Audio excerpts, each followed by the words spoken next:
नमस्कार, खबर दमदार में आपका स्वागत है। मुख्यमंत्री योगी आदित्यनाथ संबोधित कर रहे हैं, सीधे आपको ले चलते हैं। टीम को जिन्होंने पिछले एक वर्ष से लगातार प्रयास करके इस लक्ष्य को प्राप्त करने के लिए अंतर विभागीय समन्वय हो, विभिन्न सामाजिक सांस्कृतिक संगठनों का सहयोग हो, इन सभी के सहयोग से इसको आज अचीव किया है। एक बड़ा कार्य है। मुझे बताते हुए प्रसन्नता है कि विगत वर्ष हम लोगों ने 22 करोड़ से अधिक वृक्षारोपण का कार्यक्रम किया था। हमने इन सबको जियोटेक किया है और देश की प्रतिष्ठित संस्थाओं से हम इसका इंस्पेक्शन करवाते हैं, भौतिक सत्यापन करवाते हैं।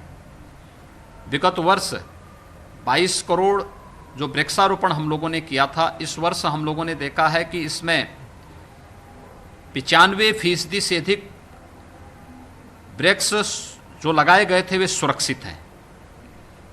एक अच्छी दिशा में किया जाने वाला प्रयास है। इस वर्ष जो सबसे अच्छा हो रहा है कि हम लोगों ने सहजन जो पर्यावरण के साथ साथ मानव स्वास्थ्य के लिए बहुत अनुकूल है, यह भी हर गरीब परिवार को देने का कार्य किया है। खासतौर पर उन परिवारों को जो गरीबी रेखा के नीचे जीवन यापन करते हैं, कुपोषण के शिकार हैं, या जहां पर प्रधानमंत्री आवास योजना जिन्हें दिया गया उनको एक एक दो दो पौधे निःशुल्क उपलब्ध करवाया गया और उनसे भी हम लोगों ने न केवल पौधा लगवाया बल्कि उनके माध्यम से उसे सुरक्षित करने की भी गारंटी ली गई।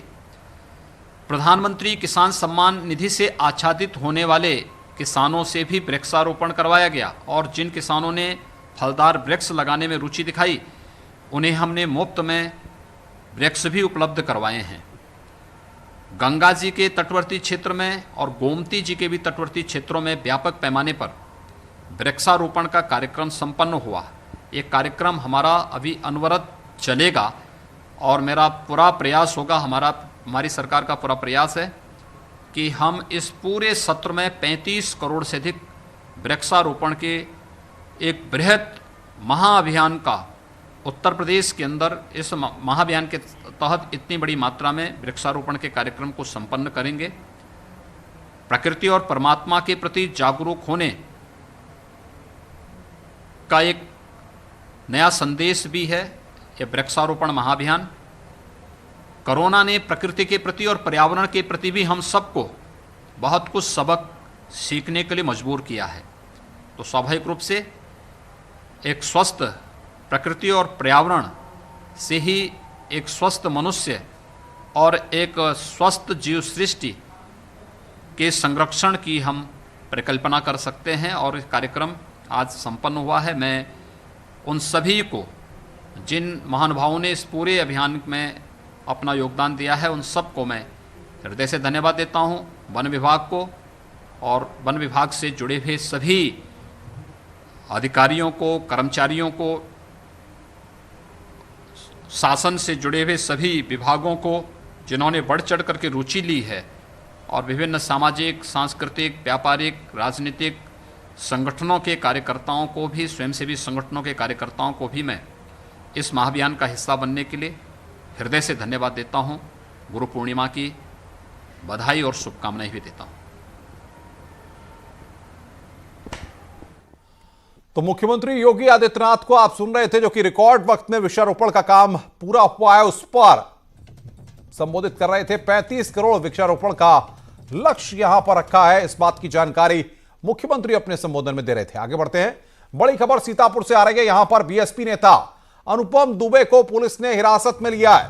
अनुपम दुबे को 12 समर्थकों को भी पुलिस ने उठाया है। इनके पास से 9 असलहे और 2 लग्जरी गाड़ियां भी बरामद हुई हैं।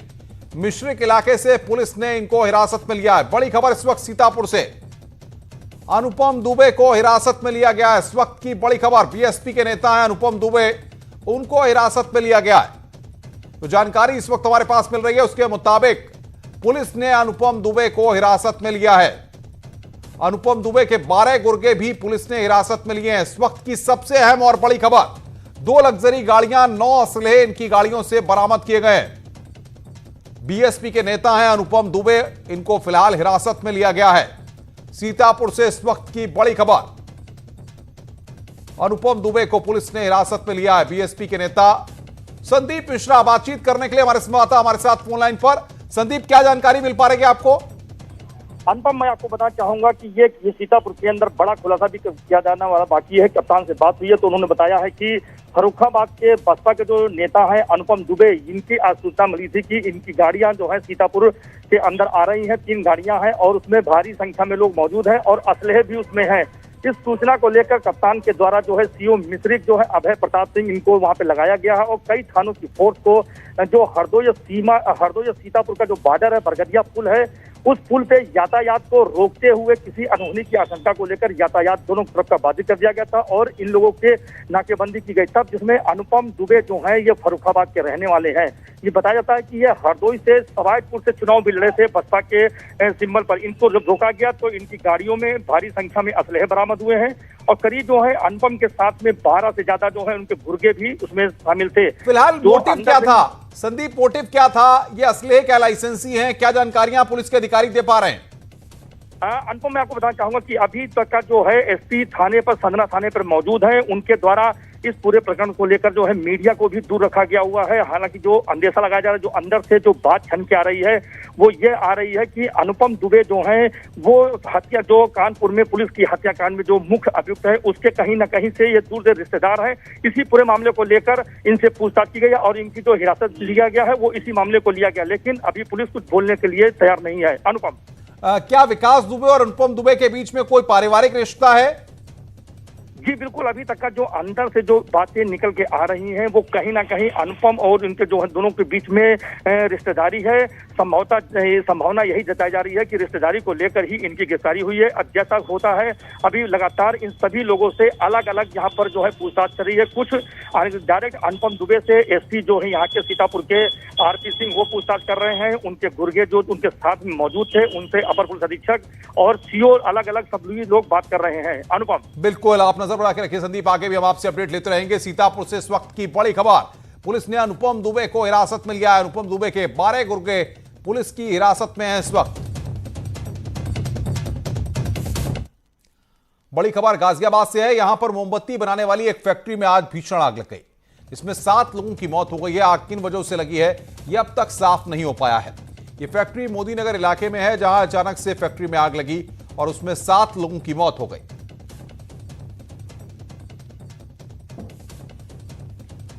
तो ये तस्वीरें दिखा रहे हैं गाजियाबाद की, जहां पर रिहायशी इलाके में, गांव में, जहां पर लोगों के मकान है, वहां पर यह फैक्ट्री चल रही थी जिसमें आग लगने से 7 लोगों की मौत हो गई।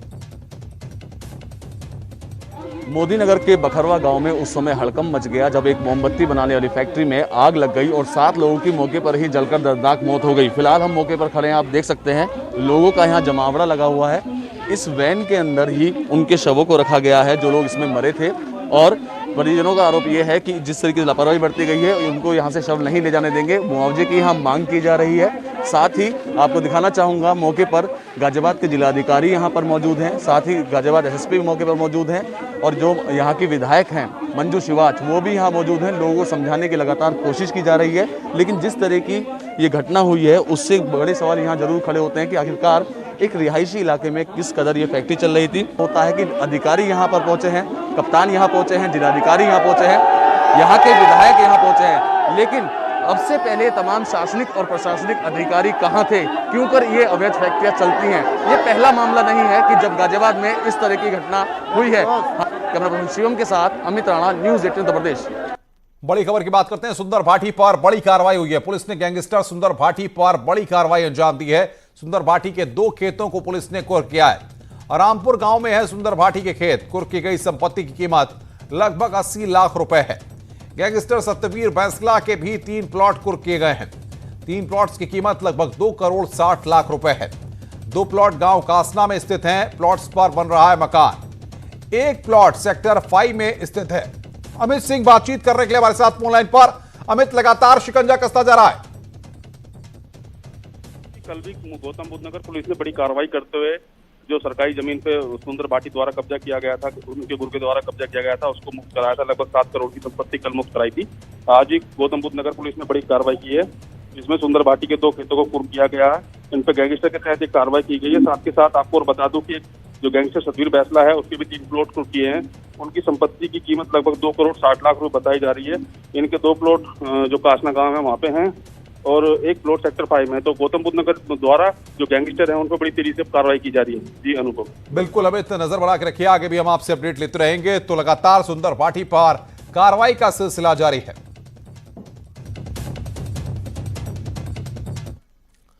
विकास दुबे को लेकर एक और सनसनीखेज खुलासा हुआ है। विकास दुबे कानपुर पुलिस की टॉप 10 अपराधियों की लिस्ट में शामिल ही नहीं था। देखिए रिपोर्ट। वो थाने में घुसकर हत्या करता है, वो घर के तहखाने में हथियार रखता है, उस पर गंभीर अपराध के 71 केस दर्ज हैं। लेकिन इतना सब होने के बाद भी विकास दुबे कानपुर पुलिस की टॉप 10 लिस्ट में नहीं था। आपको शायद यकीन ना हो, लेकिन यह सच है। कानपुर में पुलिस के 8 जाबाजों पर गोलियां बरसाकर उनकी हत्या करने वाला विकास दुबे कानपुर पुलिस की हिट लिस्ट में था ही नहीं। पुलिस की लापरवाही का अंदाजा इस बात से लगाया जा सकता है कि चौबेपुर थाने में विकास दुबे पर 60 केस दर्ज हैं, लेकिन फिर भी कानपुर पुलिस उसे मोस्ट वांटेड अपराधी नहीं मानती थी। यहां तक कि जिले की हिट लिस्ट से भी विकास दुबे का नाम गायब था। 8 पुलिसकर्मियों की शहादत ने खोली कानपुर पुलिस की पोल। पता चला किस तरह से सड़ चुका है पुलिस का सिस्टम। कुख्यात अपराधी विकास दुबे नहीं था टॉप 10 अपराधियों की लिस्ट में। कल मुख्यमंत्री सीएम योगी ने खुद जो समीक्षा बैठक ली थी सभी जोन के एडीजी से, उसमें साफ हो गया है कि किस तरह से 71 मुकदमों में वांछित विकास दुबे नहीं था टॉप 10 अपराधियों की लिस्ट में।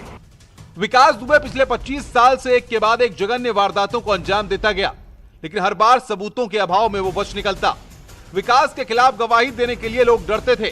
जिस तरह से विकास को पुलिस रेड की पहले जानकारी मिली और वो भी पुलिस के जरिए, उससे साफ है कि पुलिस महकमे में विकास के हमदर्द मौजूद थे।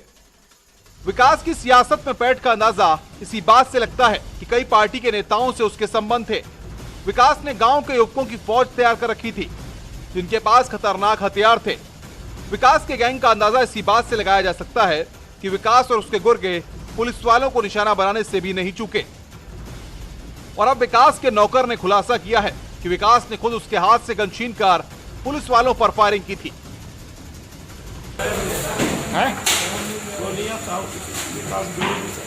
विकास दुबे चलाई तुम साथ में थे? नहीं, हम तो उसको चला ही नहीं पाते। नहीं चला पाते थे उस दिन साथ में? हम तो वहीं रहते हैं। क्या हुआ था? आया बस उन्होंने गोलियां चला दी। कितने लोग थे? बहुत लोग थे। फिर अंधेरा था तो दिखाई नहीं पड़ रहा था गिरना। इसी बात से अंदाजा लगाया जा सकता है कि विकास कितना बेखौफ हो चुका था। लेकिन इतना सब हुआ कैसे? एक छोटा सा गुंडा कानपुर का सबसे बड़ा गैंगस्टर बन गया, लेकिन पुलिस ने कुछ नहीं किया। पुलिस ने तो विकास को मोस्ट वांटेड लिस्ट में टॉप 10 में शामिल भी नहीं किया। नतीजा आज सब देख रहे हैं। खाकी में विकास के मददगारों की वजह से प्रदेश के 8 जाबाजों को अपनी जान गंवानी पड़ी। अब पुलिस विकास की तलाश में जुटी हुई है। अगर वक्त रहते विकास के खिलाफ एक्शन लिया होता तो विकास आज इतना बड़ा गैंगस्टर नहीं बन पाता। कानपुर से न्यूज़ 18 के लिए श्याम तिवारी के साथ अमित गंजू की रिपोर्ट। आम आदमी पार्टी के नेता और राज्यसभा सांसद संजय सिंह आज मथुरा पहुंचे, जहां उन्होंने कानपुर घटना में मारे गए पुलिसकर्मियों के परिजनों से मुलाकात की। संजय सिंह ने सबसे पहले यहां सिपाही को श्रद्धांजलि दी और फिर परिजनों को सांत्वना दी। प्रदेश की बिगड़ी कानून व्यवस्था को लेकर उन्होंने योगी सरकार पर निशाना साधा और मांग की है कि कानपुर की घटना की हाईकोर्ट के सिटिंग जज से जांच कराई जाए। हो रहा है ये बहुत ही, इसीलिए मैं कह रहा हूं कि कानपुर की घटना की हाई कोर्ट के सिटिंग जज से जांच कराई जाए। दूध का दूध, पानी का पानी होना चाहिए। किन लोगों ने विकास दुबे को पुलिस की दबिश की सूचना दी, किन परिस्थितियों में पुलिस के हमारे जवानों को बगैर तैयारी के वहां भेजा गया। ने कानपुर की घटना को लेकर सरकार पर तीखा हमला बोला है। उन्होंने कहा है कि विकास दुबे जैसे अपराधी जेल के बाहर कैसे घूम रहे थे। राजभर ने कहा कि अगर कोई गरीब आदमी पुलिस से बहस भी कर लेता है तो उसके खिलाफ तुरंत कार्रवाई हो जाती है, लेकिन अपराधी बेखौफ है। ओम प्रकाश राजभर योगी कैबिनेट में मंत्री रह चुके हैं। हालांकि चुनावी विवादों की वजह से उनकी पार्टी सरकार से अलग हो गई थी। जिसको जेल में होना चाहिए वो घूम रहा है, और घटना के 2 दिन पहले वो व्यक्ति दरोगा को थाने में मार रहा है, और दरोगा अपनी, अगर कोई गरीब मारता तो उसके घर को ढहा देते, तबाह कर देते उसको। इस तरह की घटना कोई करता तो। आगे बढ़ते हैं, बड़ी खबर मऊ से है। यहां पर जिलाधिकारी ने कुछ इलाकों में लॉकडाउन लगा दिया है। कल से इस लॉकडाउन को लागू किया जाएगा। 6 जुलाई से 15 जुलाई तक लॉकडाउन रहेगा। सिर्फ हॉटस्पॉट इलाकों में ही ये लॉकडाउन लागू किया जाएगा। उल्लंघन करने वालों के खिलाफ सख्त कार्रवाई की जाएगी। तो 6 जुलाई से 15 जुलाई तक मऊ में आपको बता दें कि लॉकडाउन रहेगा। जिलाधिकारी ने यहां पर यह फैसला लिया है। सिर्फ हॉटस्पॉट के इलाके में यह लॉकडाउन रहेगा।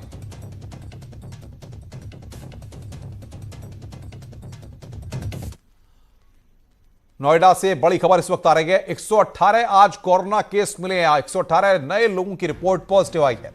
2765 हुआ कोरोना पॉजिटिव मरीजों का आंकड़ा। अब तक 1759 मरीज डिस्चार्ज हो चुके हैं। 978 मरीजों का इलाज चल रहा है। अब तक नोएडा में 28 मरीजों की मौत हो चुकी है। तो नोएडा में आज 118 नए कोरोना पॉजिटिव केस सामने आए हैं।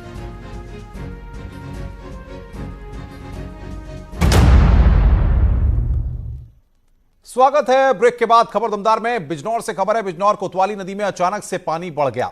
मामला मंडावली इलाके का है, जहां पर नदी का जलस्तर बढ़ने से सड़क पर पानी आ गया।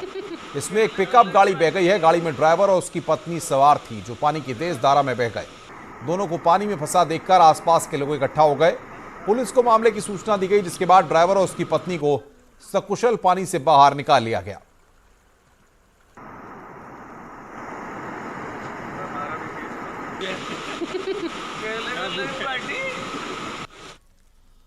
महाराजगंज के नौतनवा में प्रेमी जोड़े ने आत्महत्या कर ली। दोनों ने जहर खाकर अपनी जान दे दी।